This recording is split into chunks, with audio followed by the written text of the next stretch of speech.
Hello everyone. Today we are going to discuss about one of the most influential dynasties in Indian history, the Mauryan Empire. We would discuss about Mauryan society, which is a part of our GS1 syllabus of UPSC under the topic of Indian art and culture. Mauryan Empire ruled from 321 to 185 CE. So basically, the Mauryan Empire was founded by Chandragupta Maurya with the guidance of Chanakya, also known as Kautilya, the author of Arthashastra. It was India's first large-scale unifying vast territories under a centralized and bureaucratic system. From social reforms to state welfare policies, the Mauryans left a profound impact that shaped Indian civilization. So let's begin about the Mauryan social structure. First point we would discuss about the social structure in the Mauryan Empire. So traditionally, Mauryan society followed the Varna system. Brahmanas, Kshatriyas, Vaishyas and Shudras. Foreign travelers like Megasthenes identified 7 major occupational groups, showing that professional identity sometimes cut across Varna lines. So Megasthenes in his Indica basically categorized society into 7 major groups. 7 major groups. These are philosophers, farmers, artisans, herders, military, overseers or spies, and counselors. So first we'll talk about the philosophers. They were not numerous, they were very less, and they were not numerous compared to other castes, but most prominent of all the castes. They comprise basically Brahmins and Buddhist Shramans and were abstained from all public duties. So at the beginning of the year, they make predictions. They make predictions about droughts, rainstorms, diseases, and other topics. So second group is that Megasthenes talked about was farmers. They were the largest group and were protected during wars. So they basically used to pay land tribute to the ruler. Ruler was the official landowner that time and they were exempted from fighting. Third category that Megasthenes talked about in his Indica were artisans. Artisans produced everything from weapons to essential goods. They were often exempted from taxes because of their crucial contribution to the state. Okay, so let's discuss about the fourth category, that is the herders. They lived outside towns. They helped control crop destroying wildlife. Fifth category is military. They were well organized, they were well equipped as they were maintained from state expense, right? And along with they also contained war horses and elephants. Sixth category were the spies. They carried out all the administrative tasks and they report to the king or the magistrates. Seventh category is the counselors or the advisors. They were the least numerous but most respected among all the categories. They included the royal advisors, army generals, and chief magistrate. Next, we would talk about the slavery in the Mauryan Empire. Slavery, every historian have different perspective on this point. For example, Megasthenes account, Indica, according to this account, there was no concept of slavery in India. But talking about Arthashastra by Kautilya, according to Kautilya's Arthashastra, a person could be a slave either by birth, by voluntarily selling themselves, by being captured in war, or as a result of judicial punishment. So let's talk about the type of slaves. Arthashastra gives a very detailed discussion about slaves, whom we can also say as das, and ahitakas. Ahitakas, those who pledge to creditors when contracting a debt. So basically, these were the types of slaves prevalent during the time of Mauryan Empire.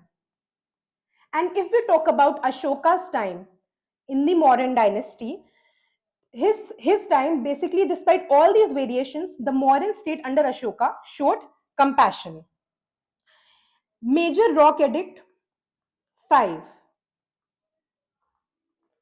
It talks about treaties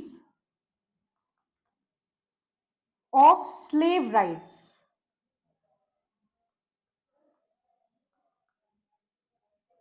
The third point that we will discuss is the position of women and the caste system. So women generally stayed in the domestic sphere, but had access to religious life and some level of education during the time of Mauryan Empire. Women could become nuns under Buddhism, especially during Ashoka's reign. Polygamy also existed among the elite. There are also references to female bodyguards and palace guards, indicating some participation in public life. Kautilya's Arthashastra mentions that women could even divorce or remarry, which basically suggests certain progressive elements in modern society. So, women in the domestic sphere, it represents the primary role in women and family settings. Religious life, women were also part of the religious life. It highlights women's participation in religious activities and institutions. Talking about the education access about in the modern empire of women, it indicates the limited but significant access to education for women. Public life participation shows women's role like bodyguards and guards. Progressive legal rights, as women were allowed to divorce or remarry, according to Kautilya's Arthashastra. Talking about the caste system and untouchability, as per Kautilya's Arthashastra, the well of Chandelas could only be used by them and no one else. So basically, while caste distinctions were recognized, the notion of untouchability was not fully developed. However, Ashoka's emphasis on Dhamma fostered social welfare and compassion, seeking to reduce discriminatory practices. So we can see this from Major Rock Edict 5, which states that a special cadre of officials, Dhamma Ghosh, were appointed and entrusted with the duty of spreading Dhamma within the kingdom. So they were entrusted to spread Dhamma. Moving on to the fourth point, that is urban and rural divide in the Mauryan Empire. Right? First, talking about the urban life, the empire had a well-organized urban life, especially in Patliputra, Taxila, and Ujjain. Cities had roads, sanitation, artisans, merchants, and guilds. Rural economy was the backbone. It was an agrarian economy, with agriculture being the primary occupation. Third is village communities. Village communities had their own heads, they were self-sufficient. So fifth point is religion and philosophy in the Mauryan Empire. Hinduism, Jainism, and Buddhism. All three religions existed during the time of the Mauryan Empire. So Hinduism, Hindu Vedic rituals were prominent under early rulers. Jainism gained traction, especially when Chandragupta Maurya is said to have embraced it later in life. Buddhism, as we all know that Ashoka's converted to Buddhism post Kalinga War, and it was a major turning point of his life. He promoted Dhamma, which is a code of ethics, religious tolerance, non-violence ahimsa, and state-sponsored propagation of Buddhism. So stupas, viharas, and edicts reflect the social impact of Buddhism. Sixth is the role of state in the Mauryan Empire. So in this, we'll discuss about the Saptanga theory by the Kautilya's Arthashastra. He put forth the Saptanga theory, that is Swami, that is king, Amatya, minister, Janpat, territory, Durg, fort, Kosh, treasury, Dand, army, Mitra, allies. So Swami, that is king, the ruler, which is at the top of the hierarchy. Amatya is ministers next to king. They were the key advisors to the king. Janpat, territory. Janpad means the land which were under control of the empire, right? Durg. Durg is the fort. Fort means fort were constructed for basically defensive structures. These were defensive structures. These were constructed for defense purposes. Kosh, which basically includes the state finances. Dand, army, and Mitra were the allies. So there were other administrative officers like Rajakas, Yuktas, Dhamma Mahamatras,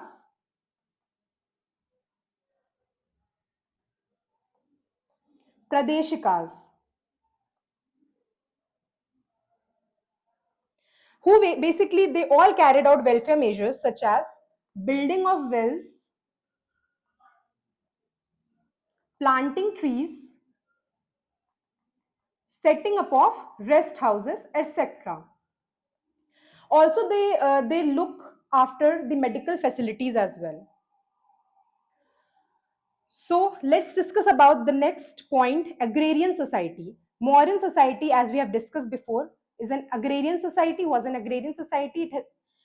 It has an agrarian economy. So a majority of the population during Mauryan period were farmers. Fertile soils, abundant rivers, and seasonal rainfall contributed to rich harvests. Mauryan economy was an agrarian economy. Talking about the crown lands, which we call as Sita, they were basically supervised by Sita Adhyaksh or superintendent of agriculture, who supervised the cultivation works here.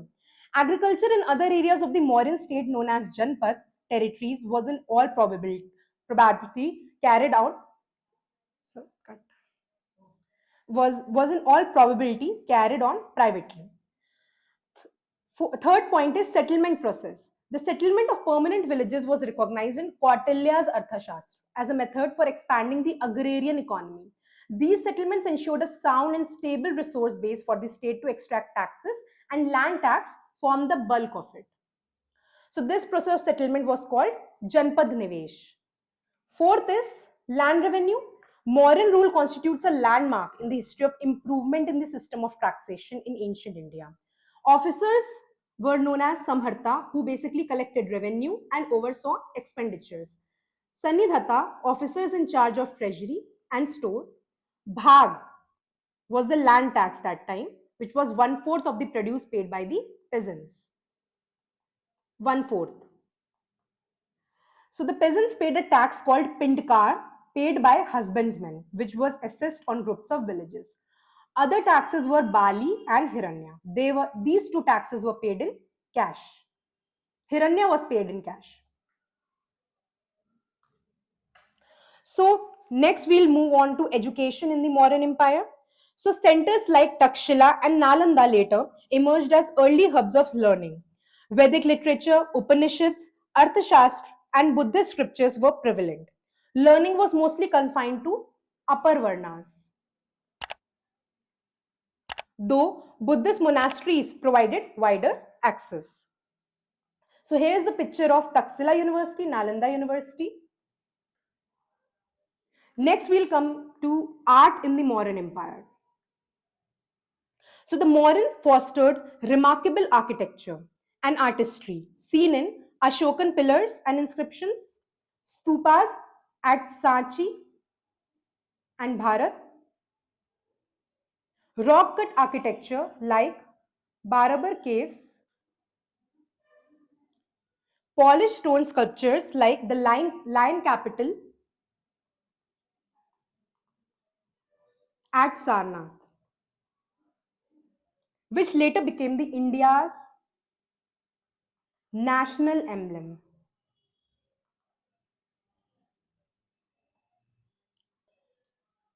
So this is the picture of Ashokan Pillar, Barabar Caves, Lion Capital at Sarnath, Sanchi Stupa, Bharat Stupa. Next, we'll move on to economy and trade. So these are the pillars of Mauryan economic strength and structure. So basically, a robust economy underpinned Mauryan society. The agrarian base was strong and trade flourished thanks to improved transport and stable relations, including treaties with Greeks under Bindusar and Ashoka. Also, guilds known as Shrenis played a huge role in organizing artisans, carpenters, potters, leather workers, etc. Some artisans like armorers, shipbuilders, and stone builders employed by the state were exempt from tax.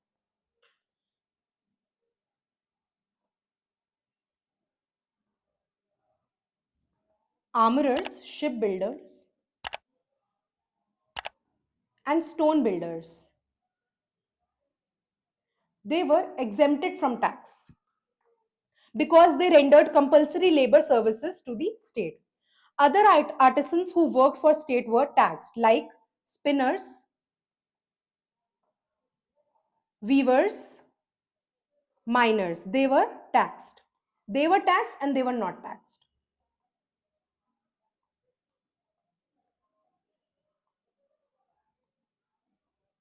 So agrarian base, as we have discussed before, foundation of the economy, providing essential food and resources. Trade, Mauryan empire had a flourishing trade routes enhanced by treaties and transport improvements.